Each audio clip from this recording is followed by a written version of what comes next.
gusto tenerte, Jairon. Bienvenido. Teníamos ya un tiempo de estar ahí con la intención de poder saludarte y tenerte aquí en el podcast. Bueno, sos una persona súper conocida, súper famosa, una persona que ha brillado, digamos, en el escenario guatemalteco, pero creo que es bueno que hoy tengamos la oportunidad de que más gente te conozca Gracias. y que nos contés dónde nace Jairon Salguero, cómo empezaste toda esta trayectoria tan rica de teatro, de arte, de cultura, de cine, que ya nos irás contando. Pero empecemos ahí sí que por el principio. ¿En dónde naces? Ok, gracias por la invitación. Eh, yo nazco en Zacapa, una lluviosa mañana de 15 de julio de luna llena. Sí, ya por el año 73. Allá nací, allá dejé el ombligo, pero mi familia se traslada por la crisis y la guerra. Se trasladan a la ciudad capital. De hecho, el terremoto ya estábamos aquí. Claro. Y desde entonces, aquí he estado, ¿no? Zacapa solo me queda como referencia y la familia Claro. poca que me queda por allá. Buenas quesadillas y todo Ah, lo por que... supuesto, las quesadillas. En la casa eso fue lo lindo, nunca faltaron quesadillas, las tortas, el marquesote Claro. y la crema. Y hasta la fecha hago viaje para ir a traer. Claro, sí, sin Sí, duda, sí. ¿verdad? Algo que distingue mucho también el oriente del país, Zacapa, Sí, por supuesto. especialmente. Ujú. ¿Cómo nace esa vocación ya de actor, de teatro? ¿Cuáles son tus inicios? Si yo quería ser en realidad guitarrista. Sí, era guitarrista y clásico, esa era Claro. mi intención, pero nunca se me dio.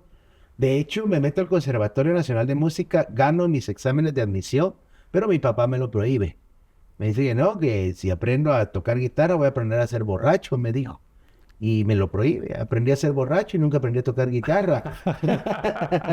Entonces, pero desde niño vi mucho teatro, desde Claro. niño. Mi papá era obrero, él era carpintero, pero digo a pesar porque no se estila que una persona que llegó al cuarto de primaria nada más siendo carpintero, le Ah, guste las bellas artes. Y mi papá amaba todas las artes.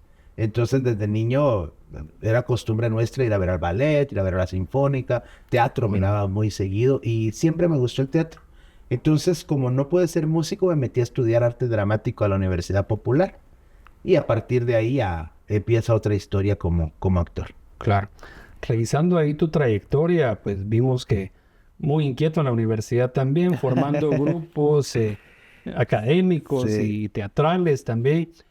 ¿Cuánto pudo haber influido en tu carrera, en todo lo que has hecho, el paso por la universidad, por las aulas, por todo lo que ha significado realmente estudiar en Guatemala, que sigue siendo un privilegio de muy Claro. pocos también? ¿Cómo influye la universidad en vos, en tu formación? Bueno, yo entro a la Facultad de Ingeniería pensando que yo podía ser buen ingeniero, cosa que no se me dio. Entonces, pero lo bueno fue que ahí conocí a un grupo de teatro que se hacían llamar CATOC, Ah, bueno. eh, que no significa nada el nombre, después lo Ajá, descubrimos, pero así se llamaba. Y ahí conocí a muchos amigos y gente de teatro. Con el grupo claro, Cantón participamos en las muestras departamentales, en los festivales de los barrios, y ahí conozco mucha gente del medio. De hecho, digamos que lo mejor que me pudo haber pasado fue conocer a Eduardo Ortiz, que es quien realmente se fija en mi talento ujú, y me lleva a trabajar a diferentes compañías de teatro profesionales, claro, como Pierrots, como Grupo 10 Junior, la compañía Guatemala, gracias a él. Y ahí ya me empiezo yo a tener roce, digamos, claro. con los artistas profesionales del medio teatral.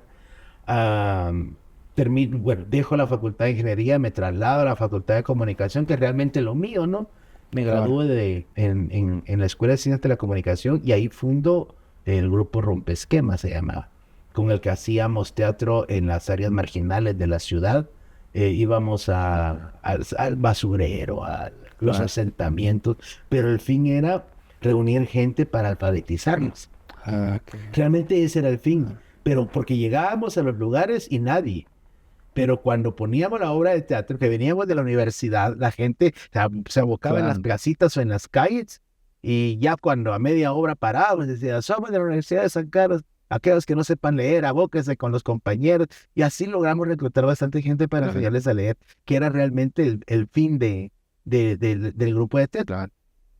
Yo, pues así me gustaba actuar, pero nunca pensé que llegara a tener, digamos, las tablas que hoy tengo. Claro. Y a partir de allí, yo salto de Rompesquemas a fundar Los Comediantes, y que hoy día, pues ya son más de 25 años con la compañía de teatro. Claro.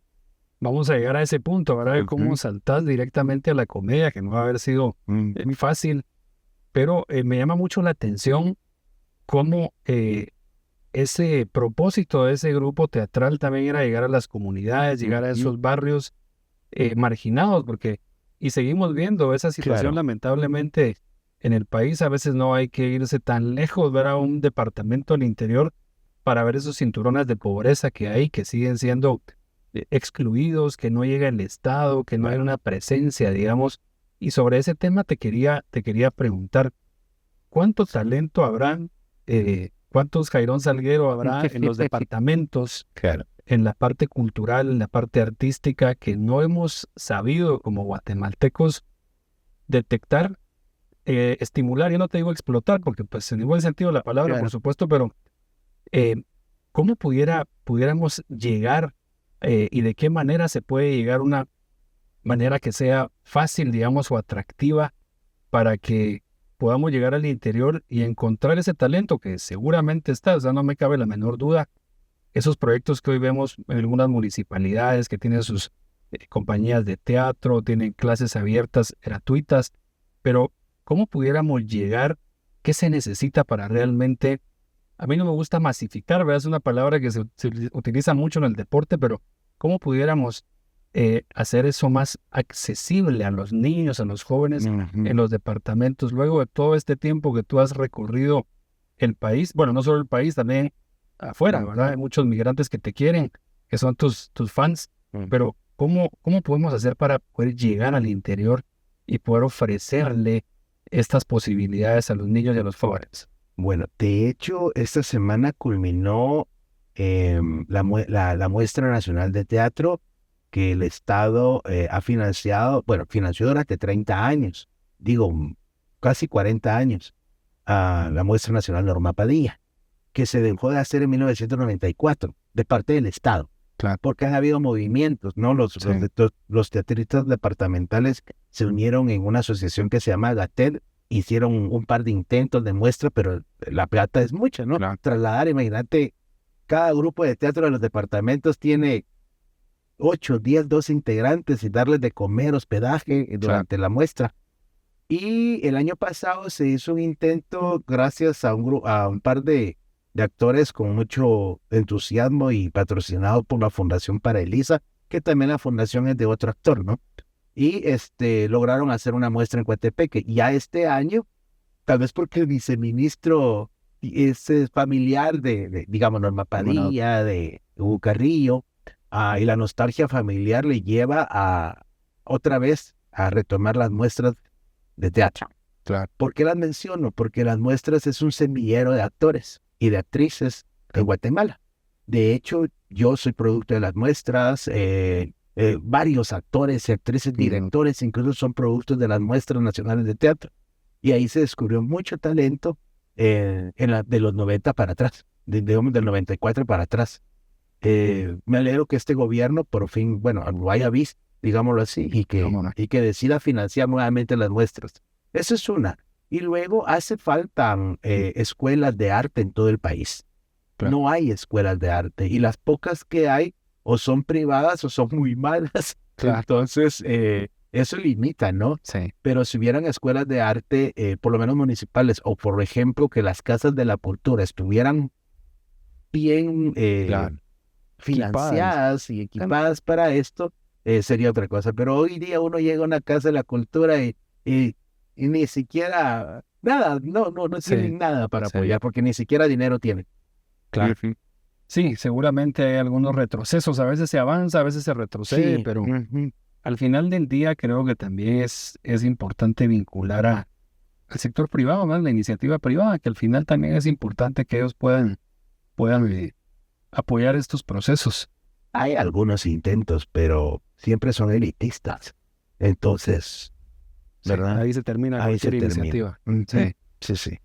Volviendo un poco a esa transición de Jairón Salguero, digamos, en toda esta etapa, ¿cómo te nace esa chispa? Porque tenés ser comediante, es decirlo rápido, pero en realidad se requiere de una agilidad mental. Yo me imagino que también hay obviamente hay un guión en muchas ocasiones, pero también me parece que hay un sentido ahí de la improvisación.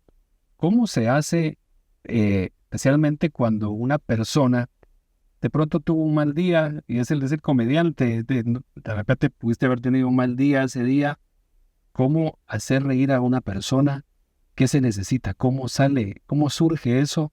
¿Y cómo fue esa transición, en tu caso, para convertirte en lo que hoy sos, un comediante muy respetado y muy querido? Hablábamos tanto en Guatemala como en el extranjero. ¿Cómo fue esa transición? Bueno, eh, esto de ser actor es como, bueno, yo lo explico así, es como los médicos, ¿no? Porque el médico, médico es médico y cirujano. Claro, Y se especializa como pediatra, como ginecólogo, obstetra, así qué sé es. yo. Yo soy actor, ¿sí? Y me especialicé en la comedia. Y a mis inicios yo hice mucho teatro dramático, pero el teatro dramático no ha de comer ni en Guatemala ni en ninguna parte del mundo. Y yo tuve un maestro, don Manuel Lisandro Chávez, que en paz descanse. Él una vez me dijo, dedíquese a la comedia, le va a ir bien, porque tiene mucha chispa. Eso Mm. ya lo traigo, soy de Zacapa, pues Sí, toda mi ya, familia de Zacapa, mi claro. abuela influyó mucho, mucho en mí, y muchas de las historias que yo cuento vienen de parte de mi abuela. Que son Sí, anécdotas. son anécdotas, ¿no? Y cosas Claro. charadas que mi abuela Andaba. contaba.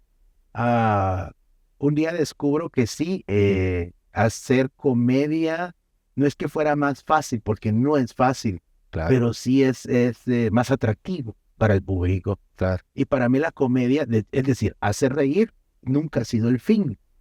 Para mí hacer reír es el medio que me permite para dar a conocer un tema, para decir algo que yo Claro, quiero decir, ya sea una sátira política, una crítica claro, social, o exponer un tema de actualidad, ¿no? claro. Y nunca fue el fin, siempre es mi medio para decir cosas.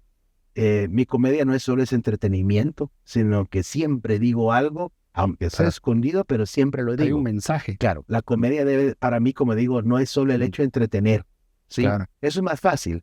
No digo que sea fácil, pero es más fácil que dentro de una obra de teatro le miras una familia de esposos, por decirte que pareciera una comedia de situación, pero sin claro. embargo haces una crítica social ¿Cómo no? en eso, ¿no?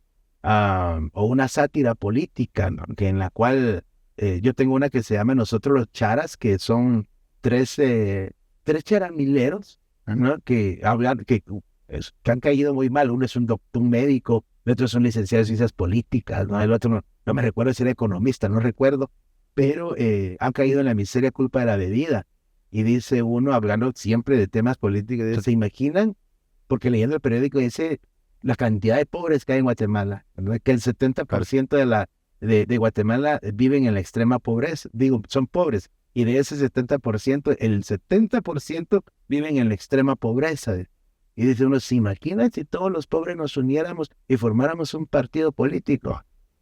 ¿Verdad? Y a Claro. partir de ahí esa es la premisa Esa, para hacer la obra claro. de teatro. Entonces, como digo, para mí siempre, digamos, hacer reír no es que se me haga fácil, pero tal vez por la chispa, tal vez por la educación que Claro. tuve, se me hace muy fácil encontrar dónde está el punto para hacer reír a la gente. Sí. No, y sin duda Guatemala, pues es su caldo de cultivo también, ¿verdad? Para todo Oh, el tema, sí. te da para mucho, te da por allá a diario, Claro. ¿verdad? Ujú. Siempre hay una coyuntura. Guatemala es un país pues, de múltiples rostros también, ¿verdad? Hay Exacto. cosas muy lindas, tenemos una riqueza cultural, natural, ancestral, milenaria, impresionante, pero también arrastramos muchos defectos y muchas malas prácticas, siento yo, ¿verdad? Y que creo que eso se pone muy de relieve, y cuando alguien que tiene esa chispa, como la tenés vos, pues sin duda pues se logra transmitir un mensaje también sobre cuál es nuestra realidad en lo Ujú. social, en lo político, etcétera. Y en la parte política, pues lógicamente también he visto ahí algunas buenas puntadas que te has tirado, ¿verdad? Ujú. Y no tiene nada que ver, y creo que eso es un tema personal al final. El político que se enoja con una situación así, pues está perdido. Sí, claro. Y lo importante es poder transmitirle a la sociedad una manera diferente, abrirle los ojos también sobre muchas cosas que pasan, porque tocaste un tema importante. El tema de la pobreza sigue siendo un tema muy doloroso para nuestro país. Hemos visto, pues, ese drama, por ejemplo, la niñez migrante no acompañada, los niños que se van Wow, sí. a Estados Unidos, al norte, que realmente es un drama por todos los valladares que tienen que pasar, y sigue siendo una agenda de los gobiernos el no resolver, pues, el tema de la corrupción, todo lo que hay detrás. Y creo yo que con esta parte cómica, digamos, le permitís a la gente también tener un panorama diferente de lo que pasa. Yo creo que muchos, pues, te empezamos a conocer un poco también en la pantalla, ya en el cine, ¿verdad? Cuando sale una película muy, muy interesante, famosa, que se llamó Puro Mula. Ujú. Sí, sí. Ahí desarrollaste un papel que a mí en lo personal me gustó muchísimo. Gracias. ¿Cómo desarrollaste ese papel? Porque ahí interpretabas a un agente de la Policía Nacional Sí, Civil. que no existen ese tipo de agentes, ¿sí? Exactamente, sí, Porque, bueno, el libreto fue creado por el director, un panameño, cómo y no. en Panamá los policías son por sectores, ¿sí? Claro, Entonces le asignan un policía a una colonia, por decirte claro, algo. Y eso en Guatemala no claro, sí. existe, ¿verdad? Tal vez por eso es que la gente lo vio totalmente diferente al Sí, policía. interesante porque es, digamos, un policía que conoce bien su demarcación territorial, ¿verdad? Exacto. Un policía que está cercano a la gente, ¿verdad? Ujú. Que han habido en Guatemala algunos intentos, ¿verdad? El famoso Plan Cuadrante, ¿verdad? Que Exacto. funcionó en la cabecera de Quetzaltenango, Ujú. funcionó en la zona 1 un tiempo, pues después lo quitaron, ¿verdad? Claro. Funcionó en la antigua Guatemala también. Y el propósito era ese propósito pedagógico que hace la gente a Robles, ¿verdad? Porque ese era el apellido de la gente, el estar cerca de la población Ujú. y tener esa comunión, digamos, esa comunicación con, en este caso, pues era un joven, ¿verdad? Que andaba ahí perdido, ¿verdad? Es el personaje de Joel que interpreta Domingo Lemos, Así es. un gran actor también. ¿Cómo te preparaste, por ejemplo, cómo se prepara Jairón Salguero para los personajes? Y si nos pudieras contar en este en particular, ¿cómo te preparaste? Porque cualquiera dice, mire, eh, que aquí no es imitar, ¿verdad? Al Claro. contrario, ¿verdad? Es darle vida a un personaje, pero cualquiera diría, bueno, ya sabemos cómo actúa un policía, pero ya nos dijiste, no había este tipo de policía en esa época acá. ¿Cómo se preparó Jairón Salguero para este personaje? Cuando me mandan el guión, yo lo primero que descubro es de que no es un policía que en Guatemala no existe, para empezar, ¿no? Claro, Entonces hablo con el director y esto fue vía Messenger, creo yo que fue porque todavía no existía el WhatsApp como claro. hoy día. Entonces, y era escribirle y esperar la respuesta porque ellos estaban Claro. en Cuba. Cuando vienen, y ellos vienen un mes antes de empezar el rodaje, y empezamos a hablar, y hablo con el director y me cuenta cómo son los policías de Panamá. Entonces, más o menos ahí empecé yo. A ver, ¿cómo te preparas? Obviamente, primero conociendo los antecedentes de un personaje, ¿verdad? Que era lo que Claro. yo le pedí al director que me diera. Luego de conocer los antecedentes del personaje, ya uno como actor lo construye psicológicamente, ¿no? Claro. De quién fue, ¿verdad? ¿Cuál fue su niñez? Todo. Y esto tal vez hay partes que el libreto te lo da y hay partes que no.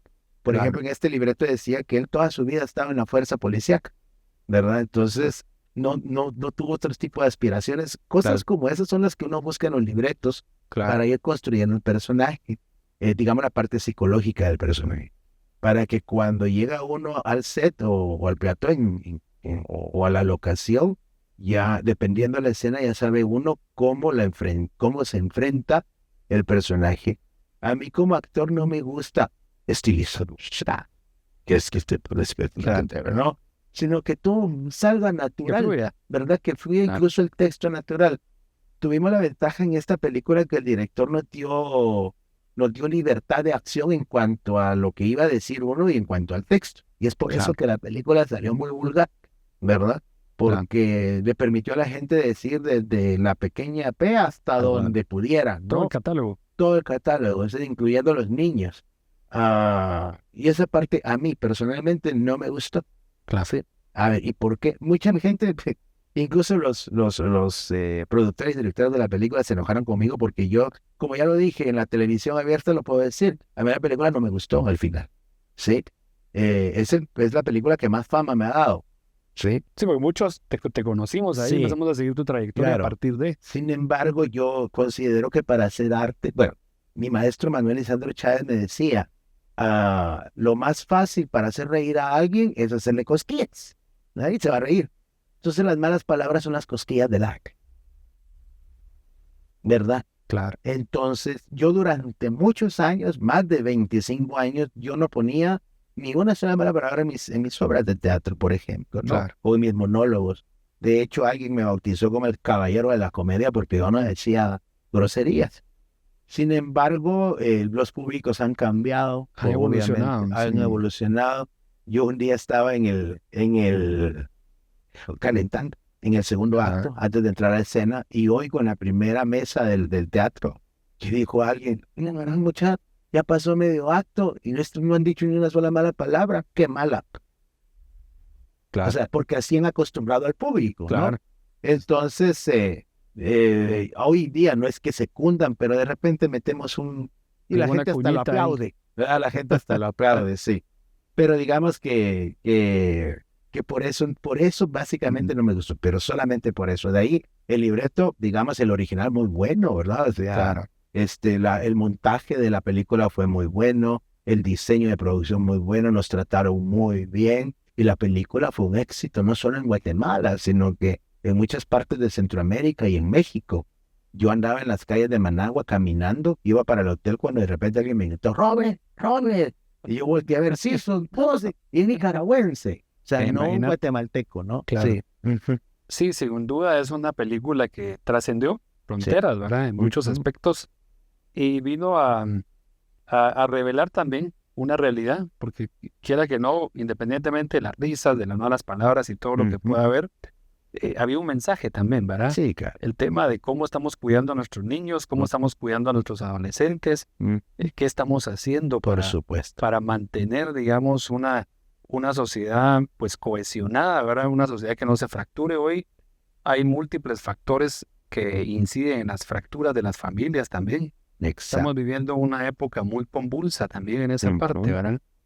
Esa crisis de valores también familiares, esa crisis de Por valores supuesto. sociales. Y yo creo que ustedes ahí, sin duda alguna, aportan puede llegar a ser ese pegamento que se necesita también en las familias. Es importante que podamos promover, siento yo, Jairón, vos me corregirás, que las familias vayamos juntos otra vez a las obras de teatro, Sí. esa unión familiar. Yo creo que eso es importante, ¿verdad? Sí. Que después, pues cada quien en la familia es válido que tengamos nuestros gustos por determinado género, Por supuesto. pero ¿cómo hacer también para que la familia, el teatro pueda ser un punto, no de llegada, sino un punto de partida, que Ujú. permita también esa cohesión familiar, porque hoy vemos que todo el mundo, también las redes han servido para mucho, pero también a veces uno va a algún restaurante y está todo el mundo con su teléfono. No. El domingo, por ejemplo, que es el día familiar, pero resulta que todo el mundo está disperso en la misma mesa, pero Claro. disperso. Así que yo creo que el teatro ahí puede jugar un rol interesante para volver a hacer ese pegamento en Sí. la sociedad. Contanos, Jairón, ¿qué otros planes tenés a futuro? ¿Qué se viene para más adelante en tu trayectoria? ¿Qué otros planes tenés? Sí, por el momento cine lo tengo en stand-by porque hacer cine en Guatemala es bastante caro y realmente las propuestas que me han llegado, digamos, para hacer películas no me han gustado, ¿no? No es solo de hacer y hacer y hacer, sino que también uno debe cuidar la Calidad. imagen, ¿no? Uno, dos, bueno, teatro, sigo haciendo teatro, ahorita estoy escribiendo un par de textos porque también yo escribo mis propias obras, ¿no? Y Claro. estoy escribiendo un par de textos que espero llevar a cabo. Uno es sobre hacer estampas de la guatemalidad, ¿sí? Yo tengo un monólogo que se llama Puchicas y somos los chapines, donde descaradamente, digo descaradamente, porque así es, demuestro cómo la idiosincrasia del guatemalteco dentro de eso. Entonces quiero hacer una obra de teatro que hable de eso, ¿no? De por ejemplo, las colas de leaks, que qué sé yo, el hecho de ir en un bus urbano, ¿no? Que ese sí es un deporte extremo. Claro, sí. Sí. O cosas como esas que son puntuales. Ese es un tema. Y luego estoy trabajando algo sobre... Bueno, Manuel Galicia hizo algo en los años 50, más o menos parecido. Yo quiero hablar sobre los espantos guatemaltecos que ya no tienen trabajo. Sí, ya nadie cree en ellos, ya nadie, se han perdido muchos de nuestros espantos, sobre todo los del interior, ¿no? Por el Wing, por ejemplo, que es muy del famoso. suroccidente, ¿no? El cipitío, que no es lo mismo, que no es lo mismo que el sombrerón, y así todo. Pero la premisa, digamos, de esto es de que los espantos se reúnen y forman un sindicato para ver las nuevas formas de espantar, ¿no? Por ahí va la idea. Mientras, a principio de año continuó con la temporada de Hombres de Miércoles, que es una obra de teatro que yo quería yo quería presentarla desde hace mucho tiempo, hablar sobre el punto de vista del hombre que es engañado, del hombre que es dejado, del hombre que es el papá soltero, porque de eso no se habla. Regularmente cuando una relación termina, es al hombre el que se le echa la culpa. Y tal vez muchas veces las tiene, pero no en todos los casos. Y esta obra nos demuestra que no todos los hombres somos iguales. Claro. Te iba a preguntar, ¿en algún momento te has sentido censurado? ¿Has sido censurado, digamos, en cuanto a lo que has escrito, a lo que es, o te has sentido vos o has dicho, no salgo con este guión o no voy a decir tal palabra porque como que el ambiente no está, hoy que se habla de esos temas de género, etcétera? ¿Te has sentido alguna vez censurado o te has tenido que autocensurar, digamos, para evitar alguna confrontación? ¿Y cómo ves en general este escenario que quizá en Guatemala no ha llegado, ¿verdad? Pero a veces vemos en Europa la gente tan cuidadosa y tan minuciosa que ya no sabe ni cómo hablar, se está retorciendo un poco hasta el lenguaje. ¿Cómo lo ves? Bueno, yo fui censurado durante el gobierno del FRG, ¿verdad? De hecho, me despiden de la radio.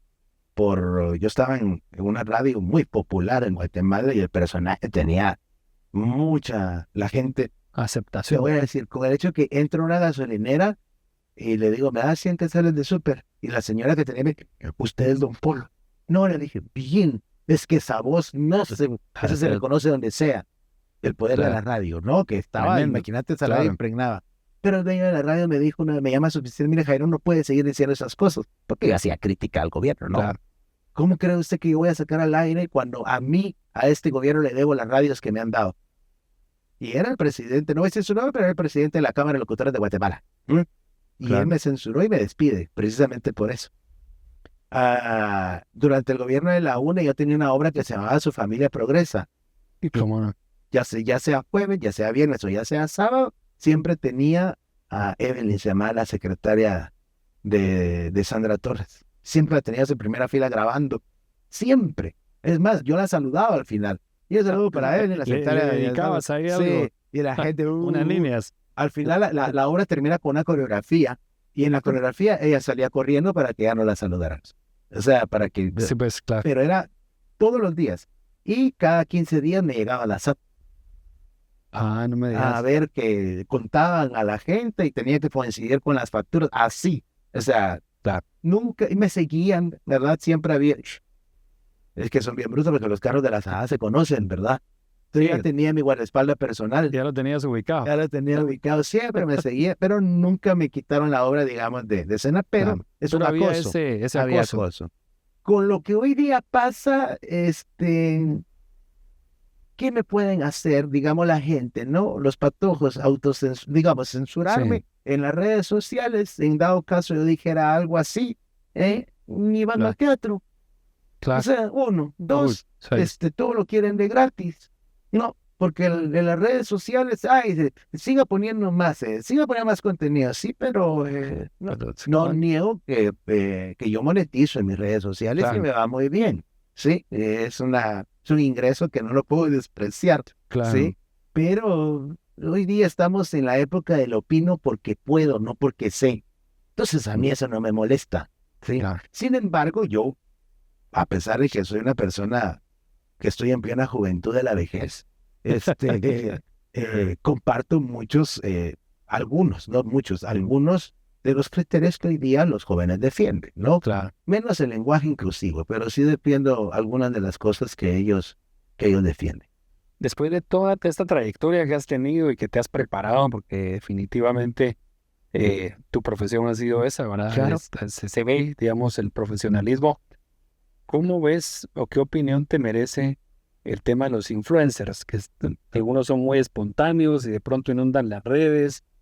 Pues quizá vos hablabas un poco de una cosa es hacer reír, otra cosa es entretener. ¿Cómo ves el tema de los influencers? A ver. Es que lo que pasa es que menear las nalgas según las redes sociales, ¿en qué te influye? Sí, digámoslo, Claro, ¿no? sí. Ese es un tipo de influencer. Los que te enseñan restaurantes y pero los que te enseñan lugares turísticos y viajan de gratis, por decirte algo, Claro. ¿no? Pero influencer o sea, verdaderos influencer que uno diga así, y se influyen, cambian sociedades, ¿no? Que marquen una tendencia, o que digamos. cambian pensamientos, Claro. o por lo menos Claro. te ponen a qué pensar, no conozco ni uno. Claro. Hasta ahorita yo no conozco ni uno que yo diga, oh, sí, lo voy a seguir por esto. Sí, Claro. no, yo no conozco ni uno. Es la tendencia, es la moda, los patojos lo hacen y qué bien, porque monetizan, Claro. ¿verdad? Sí. Hay patojos que logran vivir de eso. Sí. Sí, yo como te digo, mis ingresos monetizados, yo se lo agradezco al público mucho, porque en pandemia, por ejemplo, chica, el apoyo fue, pero no solo de mis fans, de mi público, sino de la gente que en pandemia me conoció, ¿verdad? Yo no puedo despreciar los ingresos que se reciben por medio de redes sociales. Pero yo no trato de influir, yo no soy influir, yo soy un artista que expone su trabajo, sí, nada no? más. Porque me han dicho influencer, no, yo no influyo en nada, bueno. Bueno, pero digamos, hay crítica, hay esa sátira, digamos. Por supuesto, eso, no, por supuesto que o sea, genera. yo crecí en una época Claro. en la que, a ver, yo fui joven en los 90 y en uno de mis monólogos digo que no pudo haber sido una época más linda para ser joven. ¿Por Sí. qué? Porque la guerra casi estaba terminando. Ya podíamos expresarnos libremente sin temor a ser asesinados, desaparecidos, ¿no? Sí. Lo podíamos hacer libremente, entre comillas, porque no todo, pero sí se pudo. Y es ahí que nacen bandas como Bohemia Suburbana, digamos, en la música, ¿verdad? Viernes Beck. En el teatro surge la epopeya de las Islas Españolas. ¿Cómo ¿sí? no? Sí. Yo escribo una obra que se llama La Historia Nada de Risa, donde hablo de la historia de Guatemala, desde la conquista hasta la firma de la paz, ¿sí? Sin censura, ¿sí? Sin miedo a ser perseguido por esto, ¿no? Que 15 años antes era. Dios, igual 10. Tal vez desde México hubieras podido, tal vez. En 1985, cuando entra el gobierno de la democracia cristiana, muchos de mis muchos amigos, actores salieron al exilio, ya en época de democracia. Porque hay que al César lo que es del César. La DC nunca gobernó. O sea, al inicio jamás gobernó, pues, o sea. Sí, total. Fue yo creo que con el cambio o con el serranazo que políticamente se empiezan a abrir algunos espacios, ¿no? Sí. Y como digo, fue lindo ser joven en los 90 porque uno de joven siempre que un contestatario, rebelde, revolucionario, y creo que la época nos lo permitió. Y ya se podía, ya se empezaba. Y es algo que hoy día, a pesar de que la libertad de expresión es tan respetada, porque como digo, vivimos en la época del opino porque puedo, y no porque sé, los jóvenes no utilizan esto para algo más positivo. Y veníamos de una generación, siento yo, no sé si coincidirás, muy atemorizada de nuestros papás, ¿verdad? Sí. Mi hijo no haga tal cosa, muy protectores porque ellos habían vivido, habían sufrido una serie de no te metas de en situaciones. Eso porque algo te va a pasar. Que era lo que me decían normalmente. Sí, es cierto. Sí, yo recuerdo, bueno, yo soy sancarlista también. Y mi mamá cuando le digo, mamá, mira, voy a ir a San Carlos, pues, porque de plano, toca la Universidad del Pueblo. Mi hijo, no te vas a meter en nada. Y cuando le digo a mis 33 años de madre, mira, voy a ser viceministro ahora, y mi 6 meses vas a ir a durar ahí. Yo duré 3 años y medio. Rompí récord, pero ese temor de nuestros papás por todo lo que vivieron, también fue algo con lo que lidiamos nosotros, digamos, de los 90 que fuimos creciendo. Y por supuesto, yo creo que ahí vos tocaste, ya te quiero preguntar también el tema musical. pero tocaste, y yo creo que se percibe los cambios, no solo, digamos, en el teatro, pero también en la música, Sí, sí. ¿verdad? Bandas increíbles, Alush Nawal, que anduvo ahí siempre de los 80s para los 90s, que fue como, podemos decir que también como la banda sonora un poco de los acuerdos de paz, ¿verdad? Con aquella canción de Alto al fuego, cese el fuego. ¿Qué música es la que a vos te recuerda a esa época? ¿Qué banda, con qué música te identificabas en esa época? Con la tona. La tona, La sí. tona, que era así como que, de hecho que ahorita se están, bueno, nos juntamos hace poco con Alexis y todos ellos porque íbamos a hacer un documental sobre ellos y ahorita está por lanzar un nuevo disco. Pero la tona para mí representaba, digamos, la imagen del rock nacional, Claro. ¿sí?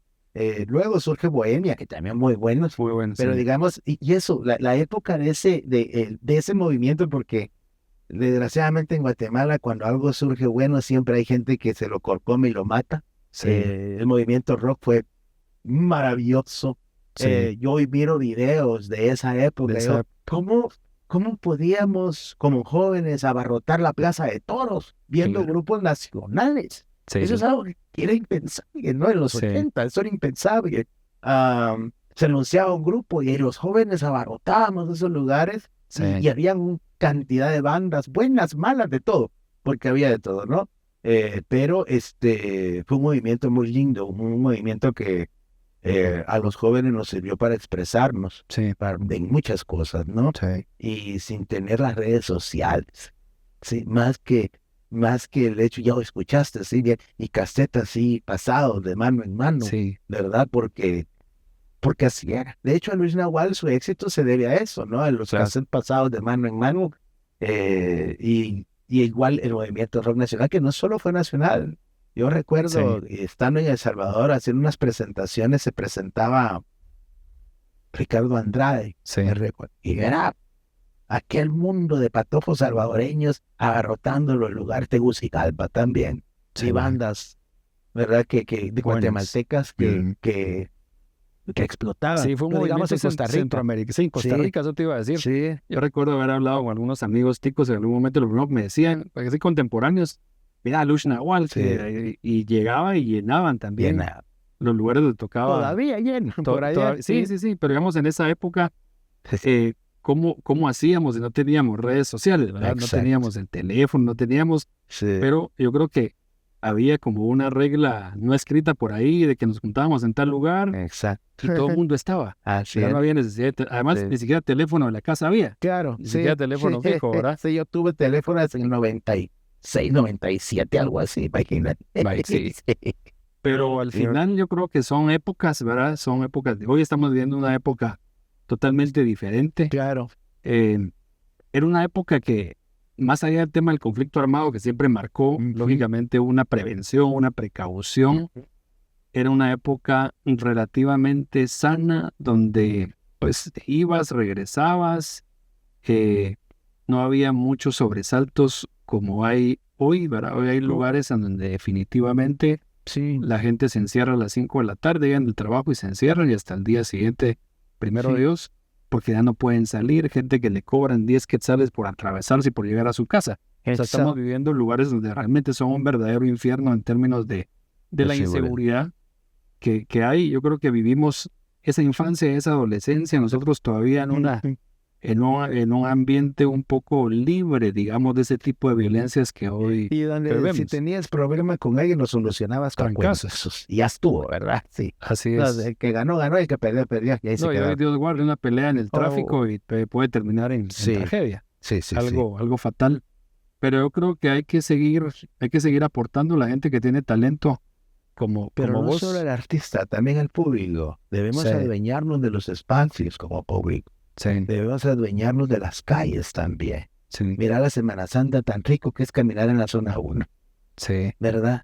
Allí, y en la noche, ¿verdad? Que el mundo de gente caminando el Jueves Santo que va de una iglesia a otra, de el Viernes Santo, las calles inundadas de gente a pie. Entonces, si se puede, ¿por qué no hacerlo más seguido, no? sí. Adueñarnos de los espacios públicos. Al final somos malos buenos, pues. Sí. Sí, la recuperación del espacio público creo que es fundamental. es importantísimo. Yo creo que tocaste un tema ahí que es crucial. Hoy hay, bueno, además que el diseño arquitectónico también que ofrece la ciudad capital no es precisamente Claro. un lugar para caminar, pero coincido con vos, hay que recuperar el espacio público para hacer más cosas. Claro. Bueno, las chamuscas, Sí, que eso ya el no se ve. fútbol Claro. que uno No. callejeaba y andabas Sí. aplanando, habían canchas improvisadas por todos lados. Eso ya no lo vemos, No. lamentablemente, pero sí Sí. hay que recuperar todo eso y hay que seguir luchando por tener un mejor país. Somos un país rico y hay gente talentosa como vos, Muchas gracias. que nos pone muy en alto, tanto en Guatemala como en el extranjero. Yo quiero agradecerte, Jairón, por esta oportunidad de poder conversar con vos. Gracias. Espero que no sea la última. Estamos No, estrenando no. el podcast. Ah, Vos, sí, yo soy el sí, padrino. Ay, no, qué sos qué el miedo. padrino. Sos el padrino y te agradezco mucho. No, Seguramente vamos a tener personalidades interesantísimas como vos y pues quisiera que nos des un último comentario, mensaje y vas a ser bienvenido acá, ya sabes siempre. gracias. No, pues en Guate hay mucho talento, de verdad hay mucho talento desconocido, pero lo importante es de que la gente, sobre todo usted, el público, apoye el trabajo. Hoy día muchos de los artistas exponen su trabajo en redes sociales, búsquenlo, compártanlo. Si no tiene usted dinero para ir a una presentación, pues con eso ayuda un montón, ¿no? Compartiendo. Uno no sabe nunca dónde va a llegar, ¿verdad? A partir de las redes sociales, uno nunca sabe. A mí me pasó, gracias a eso, pues he hecho giras por Centroamérica, por México, ¿no? Parte de Sudamérica, no digamos el norte, donde están todos los paisanos, pero es eso, que la gente por lo menos ahí apoye, comparta, dé like. Esa es una, ¿no? Y si usted puede, vaya a ver los trabajos de los artistas nacionales, no importa el género artístico, pero apóyelo. Bueno, pues agradecidísimos aquí hoy. Te estrenaste en Aquí Benítez, así se llama. Okay. Por si te preguntan a dónde fuiste, vos decís Aquí Benítez. Aquí venís, aquí. ¿A dónde te fuiste que no me dijiste? Muy bien, excelente. Gracias. Te agradezco mucho. Un placer tenerte. Gracias. Gracias. Igual.